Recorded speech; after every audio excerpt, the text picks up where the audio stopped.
നമുക്കറിയാം 2019-21 ടൈം എന്ന് പറയുമ്പോൾ ഫുൾ കോവിഡിന്റെ ലോക്ക്ഡൌണും കാര്യങ്ങളായിരുന്നു. അപ്പൊ എങ്ങനെയായിരുന്നു ആദിത്യന്റെ ഒരു പ്രിപ്പറേഷൻ? എങ്ങനെയാണ് Aditya through out the journey എങ്ങനെയാണ് യു സ്റ്റേഡ് മോട്ടിവേറ്റഡ്?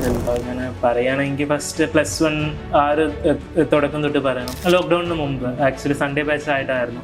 അപ്പോൾ സൺഡേ ബാച്ചാണ്, നമ്മൾ വീക്കെൻഡ്സിൽ വരുന്നു. അത്ര ഇൻറ്റൻസ് ആയിട്ട് ഞാൻ പ്രിപ്പയർ ചെയ്തിട്ടുണ്ടായിരുന്നില്ല. അപ്പോൾ കുറേ കാര്യങ്ങൾ നമുക്ക് ആ ഒരു ടൈമിൽ ചെയ്യാനുണ്ടായിരുന്നു എന്ന് വേണമെങ്കിൽ പറയാം. അല്ലെങ്കിൽ കുറേ ഡിസ്ട്രാക്ഷൻസ് ഉണ്ടായിരുന്നു.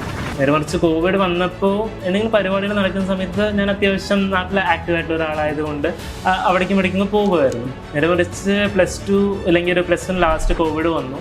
ആ ഒരു ടൈമിൽ എല്ലാവരും ഒന്ന് പതറി, അതായത് ഇനി എങ്ങനെ ക്ലാസ്സുകൾ കൊണ്ടുപോകുന്നുള്ള രീതിയിൽ. അപ്പോൾ സ്കൂൾസ് ആയാലും ശരി, അത്രത്തോളം ക്വാളിറ്റി ടീച്ചിങ് അവർക്ക് പ്രൊവൈഡ് ചെയ്യാൻ പറ്റിയിട്ടുണ്ടായിരുന്നില്ല.